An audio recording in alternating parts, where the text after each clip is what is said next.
มื้อนี้จะพาไปเรียนบุญทรงเหือเนาะบุญทรงเหือเมืองนานป่านนี้เขาจะช่วงแล้วจักรองแล้วเนาะเพราะว่าเฮาห้ากันไปในตอนนี้ 11 โมงแล้วเนาะ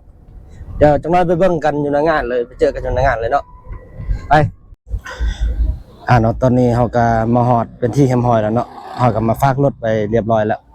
วันนี้เฮาจะพาเข้าไปเบิ่งในงานตัวจริงเลยเนาะว่าเขาเจ้าได้จัดการ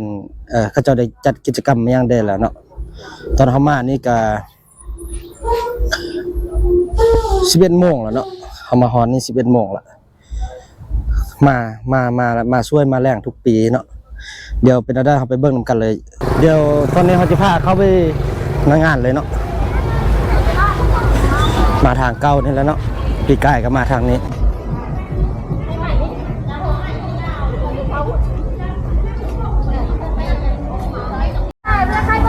โอ้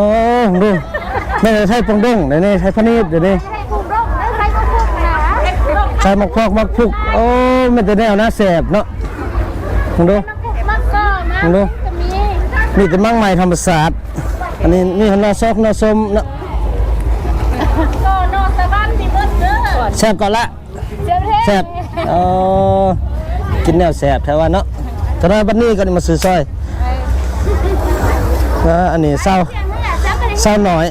อยคายมักพุกอันนี้เศร้าหน่อยคายปิง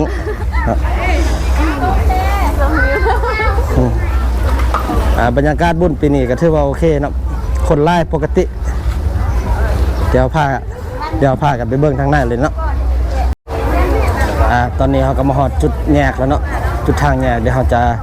ไปเบิ่งด้านนี้ก่อนเนาะว่าเขาจะมีกิจกรรมอย่างอยู่ทางนี้เนาะเดี๋ยวเขาไปเบิ่งกันเลยเนาะมื้อนี้เขามาเที่ยวบูธทรงเหือจุดบูธทับอิฐที่เขามาเห็นเนาะคือบูธของยูนิเทลเนาะสาขาเมืองนานเนาะก็จะมาตั้งบูธค่ายโทรศัพท์ค่ายเบอร์ค่ายยังต่างๆเนาะอยู่ในนี้อันนี้แมนโทรศัพท์ยูนิเทลเนาะเนี่ยเนาะซื้อในราคาเท่าไหร่ราคา350,000เนาะมีของแถมยังไงมีหมวกเนาะมีหมวกงามๆเนาะแล้วก็มีเบอร์พร้อมเนาะนี่ผู้ใดได้ไปได้มาเนาะหรือว่างานปีหน้าหรือว่าปีได้ก็ทำมาอุดหนุนเพิ่นได้เนาะเขามีโปรโมชั่นทุกปีเดี๋ยวเราไปเบิ้งบูธอื่นเลยมาเลยเดี๋ยวเราย่างไปเบิ้งทางหน้านำกันเลยเนาะดูทางหน้าจะเป็นภาพใสเป็นบ่ภาพใสเนาะทางหน้าเนาะเดี๋ยวเราไปเบิ้งเลยไปถือว่าปีนี้ผู้คนกับไล่เนาะไล่ในทุกปีกับไล่แบบนี้เนาะกำพวงหานคอกหานคาไม่ยังก็ถือว่าคึกคืนบุญเมืองน่านปีนี้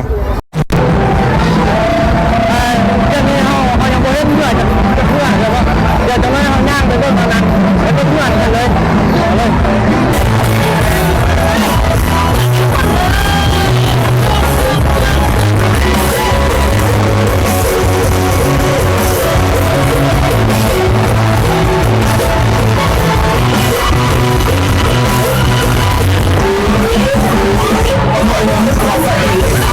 ตอนนี้เขาก็ย่างมาได้ระยะนึงแล้วแต่ว่ายังไม่ทันเล่นเหื่อเด้อเดี๋ยวไปย่างเบื้องเหื่อกันเลยไปเลย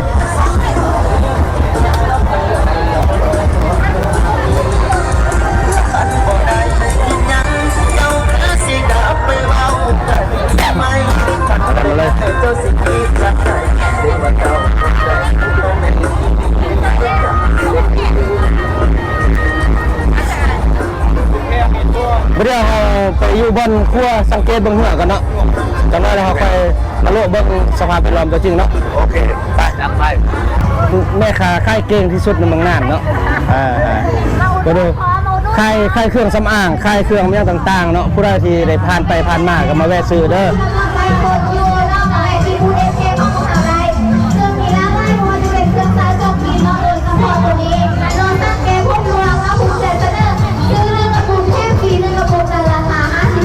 แม่ค้านี่ส้มมาเป็นแม่ค้าแท้ๆเนาะ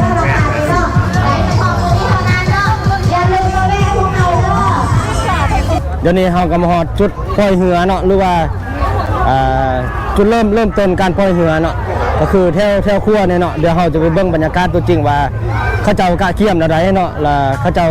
เกี่ยมพร้อมอะไรที่ว่าจะอ้องเหือเนาะเดี๋ยวเราไปสัมผัสหรือว่าไปท่ามนำกันเลยเนาะไป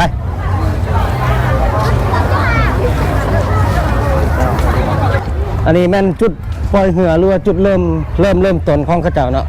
เดี๋ยวเราจะไปเบิ่งว่ามีเหือของบ้านได้เด้เนาะโอ้อันนี้แม่นเหือที่เขาเจ้าไล่สุดแล้วนี่มันบอกตอนนำทัวร์มันเนาะทัวร์นำมาฮอดพี่เลยมันบอกโอ้ ไอ้ห้าก็เห็นนี่เลยเพราะว่าช่วงฝนตกหันนำนอกหันบ่ได้มาตัวนี้ก็ถือว่าแห้งพิลึกเนาะนำเนาะอันนี้แม่นจุดเริ่มต้นปล่อยเหือเนาะเดี๋ยวเขาเบิ่งกันตัวจริงคุณอันนั้นเป็นทีมเหือใบห้อยเนาะนั่นเนาะคนนั้นมีหลายทีมเนาะที่เขาจะเอาเกี่ยมพร้อมเนาะแล้วก็เนาะเบิ่งกัน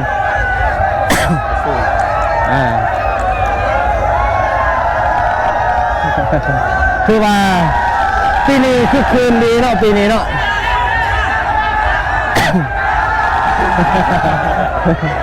ทางนี้ได้โอเคสบายดีเป็นอะไรที่มึงเอาไปนี่ดีอยู่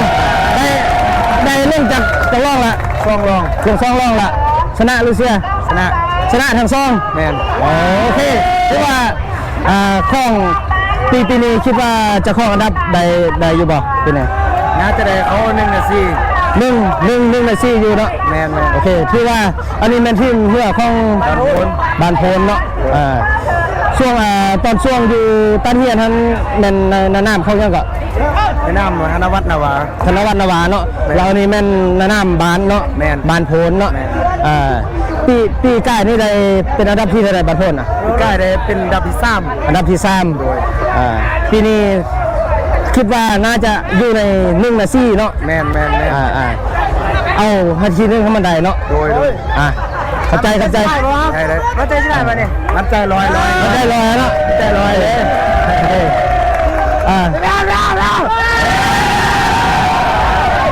คือว่าคือคืนดีเนาะปีนี้เนาะ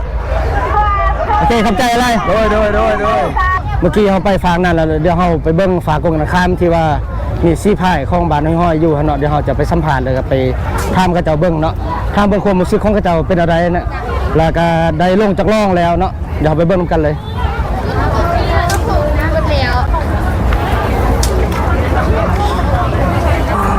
ตอนนี้เขาก็มาฮอดจุดปล่อยเหือของบ้านห้อยแล้วเนาะจุดพักเนาะเดี๋ยวเขาไปเบิ้งกันว่าทีมพายเหือของห้อยเขาจะรู้สึกอะไรเนาะ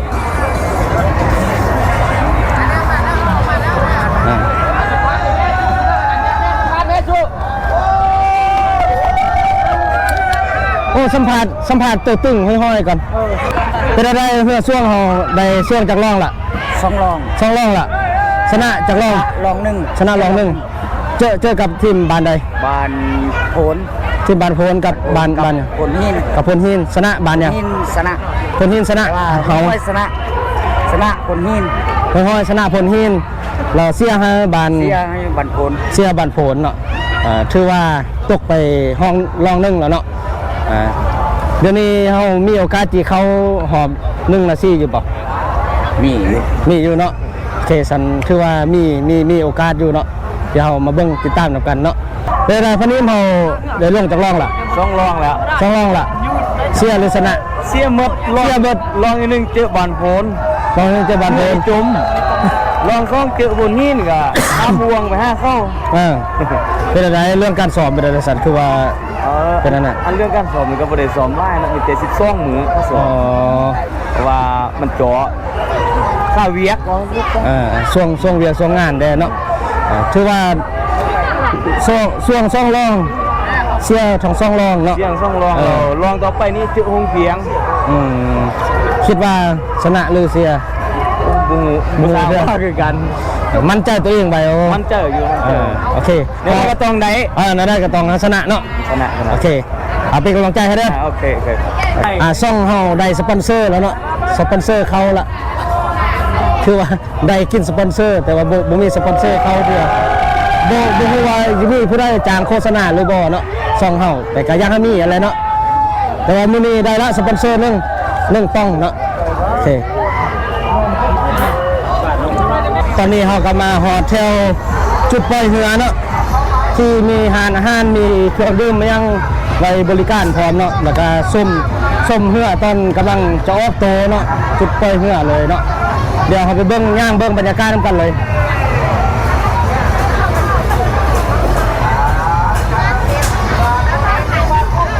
อยู่นี่จะเห็นเรือทุกลำเลยเนาะที่ตอนออกโตเนาะเดี๋ยวจังน้อยเราจะมาจ้องโต๊ะอยู่นี่โต๊ะนึงเนาะแล้วก็พาส้มพาเสียเรือนำกันเลยเนาะโอเคไป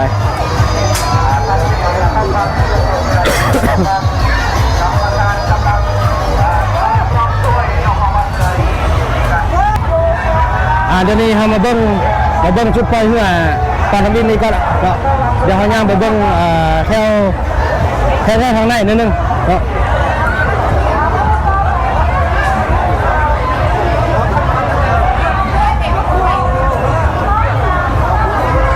ตอนนี้เขากำลังจะปล่อยเรือแล้วเนาะเดี๋ยวถ่ายเบิ้งบรรยากาศกันก่อน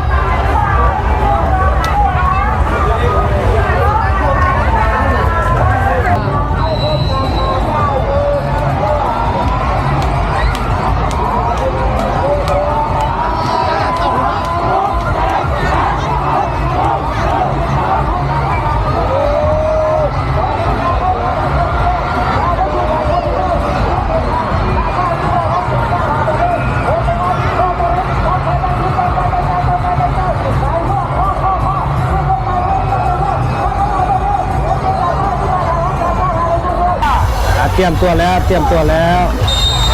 ไปเลย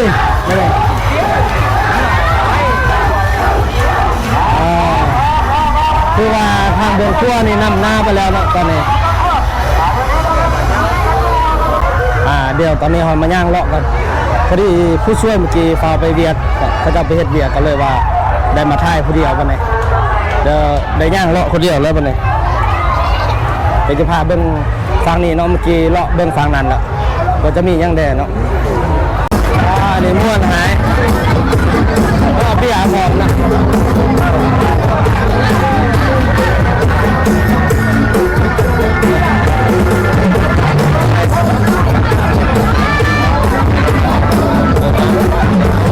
ม้วนแท้เนาะอะไรเนาะก็เลยย่างมาไกลสุดละเพราะว่าทางเตือนเขาทางย่างแล้วมีแต่ที่จม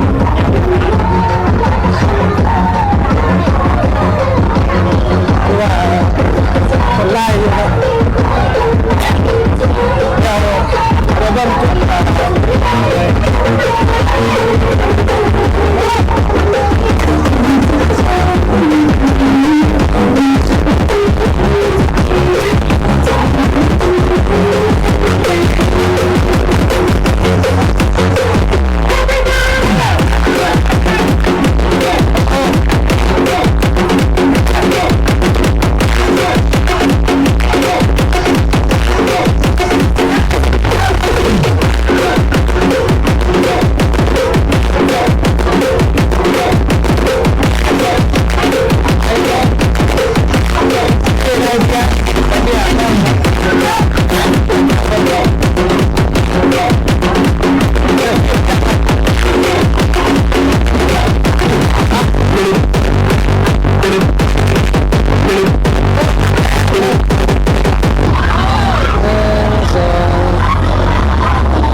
รือว่าถ่ายรวมเลย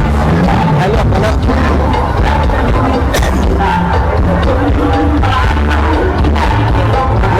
สองไม่รู้งานอันนี้ยิ้มได้ยิ้มได้1 2 3โอเคเดี๋ยวอันนี้ถ่ายวิดีโอไปนึงก่อน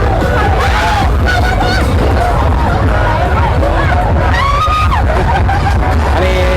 วัยรุ่นบางนานเนาะได้ไม่ได้ถ่ายไม่ได้ถ่ายหนึ่งไปนึงก่อน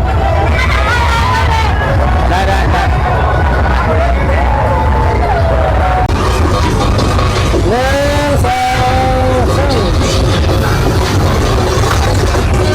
ทำไมเด้อ1 2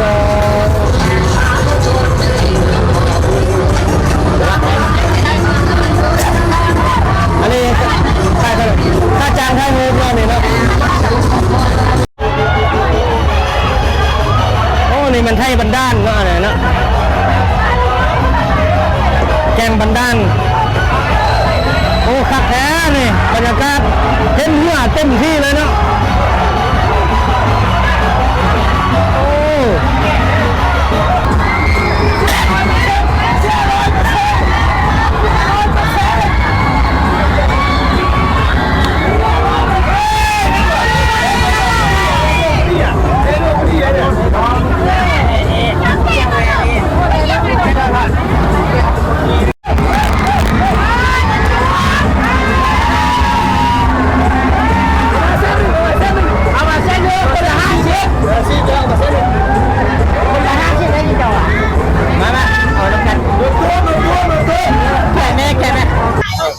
ว่าเดี๋ยวนี้นี่เป็นอะไรพวกต้มกับบ้านพูดนี่ซิ่งกันแล้ว แต่ว่าบ้านพูดนั้นชนะรอง1แล้วยังกับใส่น้ำตุ้มรอง1อันถ้า ฮอปซิ่งเลยเนี่ย ไม่ซิ่งวะครับซิ่ง แม่เราเนี่ยฮอปซิ่งเลยเพราะว่าคุกต้มซะลอง1แล้วบรรลุซักลอง1เสมอเลยเสมอ1-1รอบนี้เราตัดเต็ม พัฒนาเป็นพัฒนาเลยเดี๋ยวนี้นะ ชนะเลย พัฒนาเป็นพัฒนาเลยพวกต้มกับบ้านพูดเดี๋ยวนี้นะ คิดว่าบานได้ชนะต้มคุกต้ม พวกต้มอยู่ฝากเบืองไซแต่ว่าพวกต้มอันกิน ต้มยินป่ะ แต่ว่าฝากเบืองไซยักเสียเปรียบไปหนึ่งฝากเบืองไซยักเสียเปรียบเพราะอยู่ฝากเบืองไซเลยเสียเปรียบเลยอันกินแต่ว่าฝากเบืองขั้วเสียเปรียบมันเลี้ยวนำ เป็นยังแล้วนำไป ออกตัวนี่ฝากเบืองไซจะออกฝากเบืองขั้วนี่จะออกไม่เปรียบไม่เปรียบแต่เวลาเป็นหัวเส้นไส้เดินนำมันจะไล่กับ ไอ้หัวกันตะโกงเสียบเพื่อเบื้องทรายในเปียบเนาะ ไอ้เปรียบตอนนั้นหัวเส้นไส้เวลาออกตัวยักซ้ายนึง แต่ว่าคาดว่าบันพ่นชนะนี่ ไว้ลุ้มตุ้ม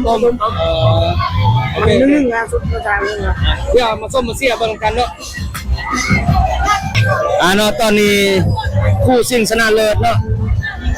บานโพ่นกับบานคุกต้มเนาะเดี๋ยวนี้ไปแล้วไปแล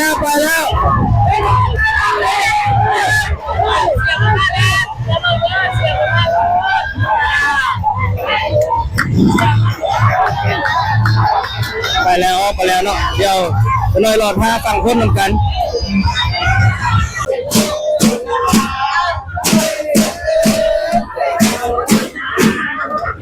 คือว่าไทยบ้านไทยเมืองเขาพาเขาเจ้ามวนดีเนาะเป็นนักท่องเที่ยวเนาะมาเที่ยวงานบุญนี่เนาะอันนี้มันไกลนำเที่ยวเนาะนี่เนาะ The interview because they are YouTuber, you know. Okay. I have to ask you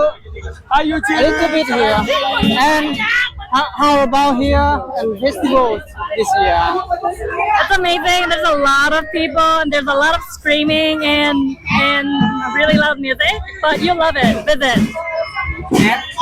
Say Kap Chai, Lao, we love you a lot. Thank you too. Hi everyone in Laos. It was a so good time here for this ceremony. It was so amazing. So many people are so kindly. Thank you so much everyone. Kap Chai everyone. The interview here, YouTuber. Okay. Hello. Yes. Okay, ça va dit. They are very funny today, right? Oh yes, today it's a beautiful day. I think it's mémorable en français, and I think I remember for the rest of my life. Yes.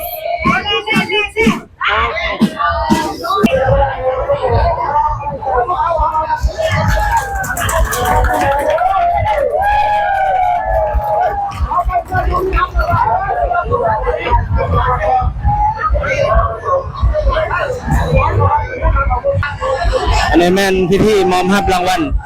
การแข่งขันเรือช่วงบุรพรรษาเนาะเนาะคณะกรรมการแม่นมอบรับรางวัล13ข้อมีทั้งหมด2 4 6 8บานเนาะตัว8ลำ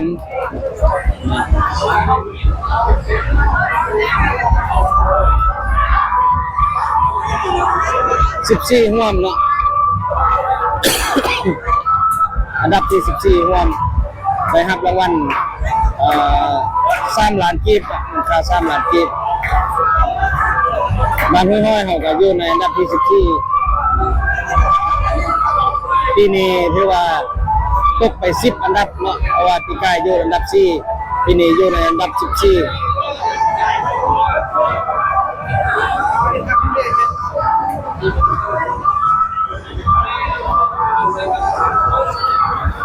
นะครับรางวัลละ3 ล้านกีบเนาะอันดับ14ร่วม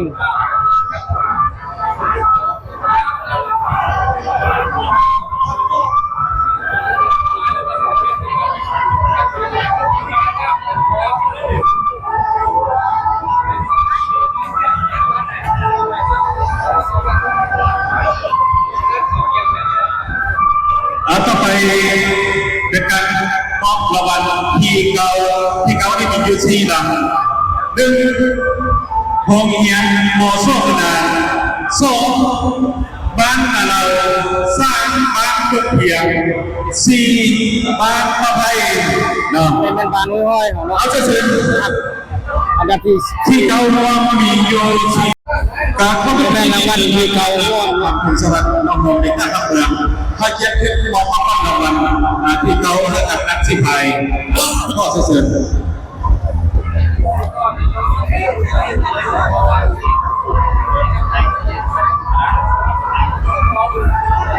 อันดับที่9เนาะได้รับรางวัล3 ล้าน2แสนเนาะ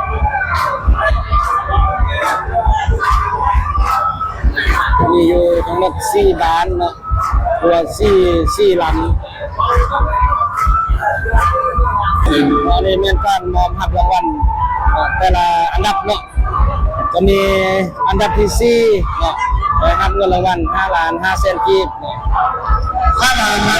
อันดับที่5ได้รับรางวัล4 ล้าน5แสนกีบอันดับที่6เนาะบ่ได้อันดับที่6เป็นการรางวัลอันนี้ยังสอบได้รับรางวัล4 ล้านกีบส่วนอันดับที่7เนาะได้รับรางวัล3 ล้าน7แสนกีบแล้วก็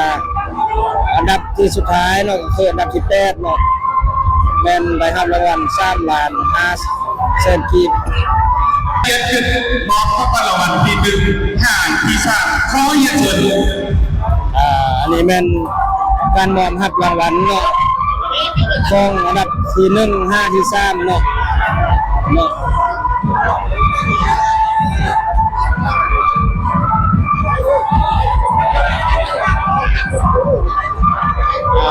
ประเภท1เนาะอันดับที่1แม่นได้รับเงินรางวัล1 ล้านกีบแล้วก็รางวัลที่1เลยเนาะ พบกันวันนี้แล้วก็ออกขั้นตอนได้ขั้นเงิน1 หน่วยขั้นเงิน1 หน่วยเนาะแล้วก็ได้ครับ ขั้นตอนนี้น้ำหนัก1 กิโลมูลค่า30 กว่าล้านกีบนะขั้นประจำปี ได้ครับขั้นของแซม3 ปีซ้อน 2 เซนกีบพร้อมบริ งินสด12 ล้านกีบรางวัลที่สองได้แก่มาโทนจะได้นับเงินสด9 ล้านกีบพร้อมโดยท่าน1 โดยผู้ค่า2 ล้านกีบส่วนอันดับที่2เนี่ยคือ11 ล้านกีบส่วนอันดับที่2จะได้ครับเงินรางวัล9 ล้านกีบแล้วก็ขั้นเงินรางวัลที่2ได้แก่บ้านเช่นเก่าวันนี้รางวัลที่3ได้รับรางวัลอันดับที่3นะครับล้านกีบพร้อมโดยท่าน1 โดยรวมค่า2 ล้านกีบรวมค่าทั้งหมดเป็น9 ล้านกีบนี่ถือว่าเป็นการมอบรับรางวัล แล้วเพราะว่า